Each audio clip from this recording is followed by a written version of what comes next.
Okay, so today we tackle the classic point and click genre. This is a genre I personally adore. Maniac Mansion, Beneath a Steel Sky, Full Throttle, Monkey Island, Grim Fandango, my personal favourite. Broken Swords, another great one. Like, damn, there's been so many good ones over the years, and this is a genre I personally grew up on. But can the Book of Unwritten Tales 2 on the Switch, can it stand up to the classics? Let's jump in and find out.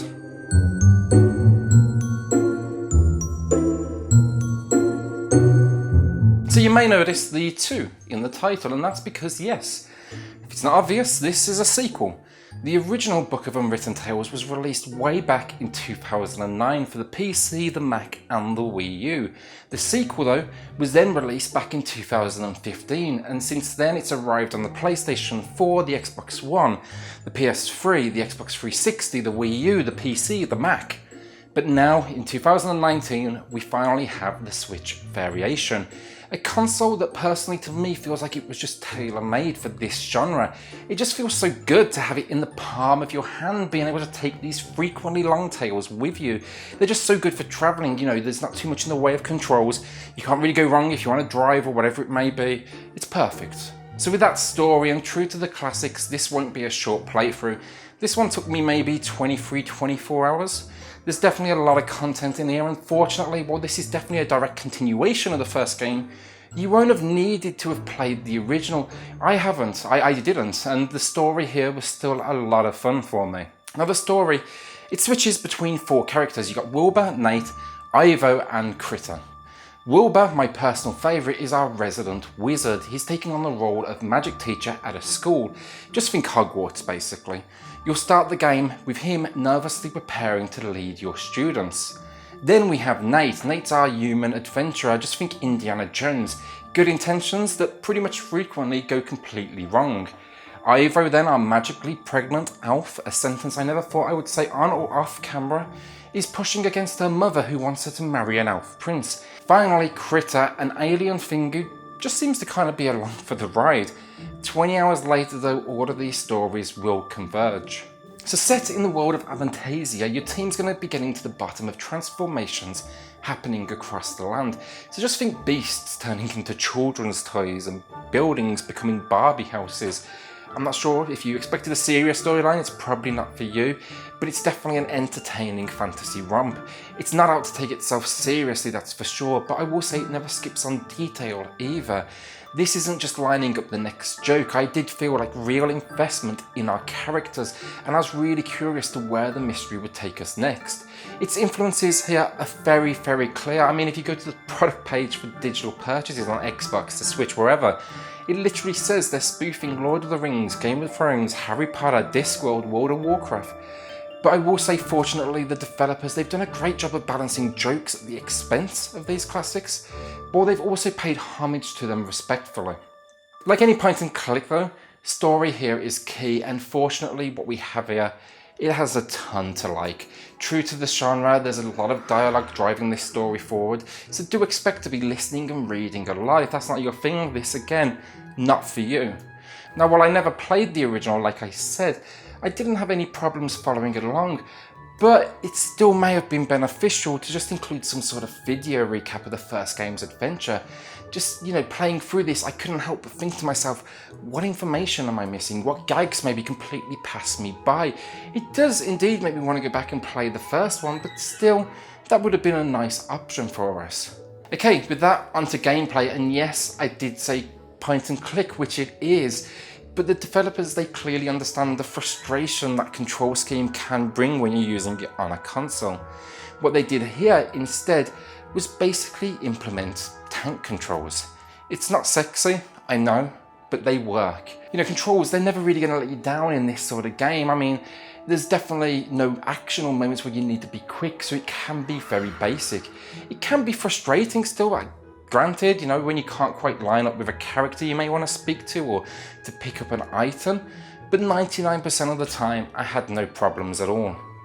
A game in this genre, it can be boiled down to this: move between different locations, then interact with characters and solve puzzles, normally by combining items and objects. This in turn drives the story forward, and when it comes to the puzzles, Unwritten Tales 2 for sure has you covered. It to me felt like there was hundreds through my playthrough, and it's definitely not scared to venture into the world of Obscure with some truly tricky and weird ways to solve these problems. Now I will say, I did get stuck quite a few times at the midway point especially, and while I appreciate a good puzzle, it almost felt like they were there just for the sake of it. I think they could have maybe skipped a few of these more unnecessary ones. Just in that way, the pacing would have been a little bit quicker. I'm not concerned with losing a couple of hours of gameplay if it means the pacing is just that little bit tighter.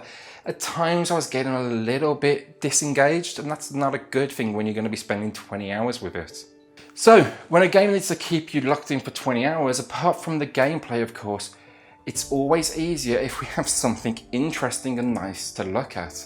Notice the classics of the genre, Broken Sword, your Monkey Islands, your Grim Fandangos. What they all have in common is they all brought their unique visual styles, and I'm happy to say Unwritten Tales 2 is no different. Granted, it's not going to win any awards anytime soon, but it does enough to separate itself. Beautiful scenery, bright colours, almost like a water painting vibe at points. The world, it's full of visual gags and references just to movies, games, pop culture, everything. There's always something on screen for you to find and for you to keep you locked in. Whenever I moved between these locations, the first thing I was doing was looking around for what sight gags I could find. This is where the game though made me think the most of Discworld, and that's one hell of a compliment. Everything here largely, it just looks fantastic. There's a few moments where textures, didn't quite load in, or maybe there was just some low detail characters there. There's also a little minor amounts of clipping occasionally, objects going into the environment. But generally, from the character design to the landscapes, what we have here is truly a great piece of work. Well, let's talk audio, and consider me shocked. Nate Bonnet, who is supposed to spend the rest of his life at the side of an elven princess, who deserved a kingdom and all the riches in the world, who should stop wasting time talking about himself in the third person.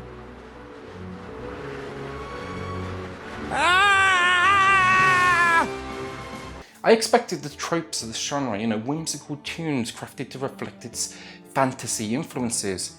But what I got here was full orchestral pieces, and just wow. It hits you immediately. No matter how good digital reproduction is of orchestral, nothing quite has that same impact as hearing a huge live performance. This would not be out of place on the big screen, quite frankly, or to animation from some of the biggest studios. I can't say enough how much I like this. It just hits perfectly. My favourite soundtrack so far, hands down, of 2019. Yes, the game is 4 years old, but this is the first time I'm hearing it. It's the first time on the Switch, so I'm counting it. Finally, the handheld, and how does this game stand up portably? And I'm happy to say it's near identical. There's some minor pixelation, which is common, it's a restriction of the unit rather than the game itself. But gameplay wise, no issues at all, no slowdown, no frame rate problems. It's a perfect way to play a point and click adventure. Unfortunately, when it comes to the storyline, and with a soundtrack this good, it is a shame to waste it on those tiny speakers. So I'd say invest in some decent headphones and really enjoy this one. I would have also liked to have seen some touchscreen controls implemented. I think it would have been a perfect fit again for the gameplay. But from what I've played, this is just straight from the TV to the palm of your hand. No additionals, but on the bright side, also no problems at all. So the final verdict for the Book of Unwritten Tales 2, and this is a simple one quite honestly. If you like point and click adventures, I'm pretty confident you're gonna like this one too. It does nothing to reinvent or further the genre. It definitely outstays its welcome at times, it's probably a little bit long in that middle section, but generally speaking, it's a very good entry to the genre. Come here for the obscure puzzles, a fun story, some fantastic jokes honestly, and especially the visual ones, and that incredible soundtrack. With that being said, if you don't like the genre, stay away. It's that simple. This game's not for you, nor does it really want to be. They've targeted a very specific audience. They're not bringing anything new to the table. They know exactly who they want to cater to. Another problem I have, honestly, is the price point as well. $29.99 for a 4-year-old game. I said the same thing with my last THQ Nordic review, Sphinx and the Cursed Mummy. It seems just kind of steep, especially considering you can pick this up on the Xbox and PS4 for like $7 or $8 right now on eBay when I just checked. You really need to ask yourself, how much do you want that portability? Even digitally, Xbox and PS4 are $19.99 each, so why is it $29.99 here? Like Sphinx, I think they need to review what they are giving us here and differentiate a little bit more. $29.99 to me, it seems totally fair for the physical edition. I've just ordered it myself, that's great. It's going on my shelf, it's perfect. Digitally though, way too much. This needs to come down to that $19.99 price point in my opinion. Today, I'm giving the Book of Unwritten Tales a 7 out of 10. Thanks so much for watching today, we really do appreciate it. If you enjoyed the video, consider hitting that subscribe and like button, it truly does help. And we'll see you all soon on the next Gaming X.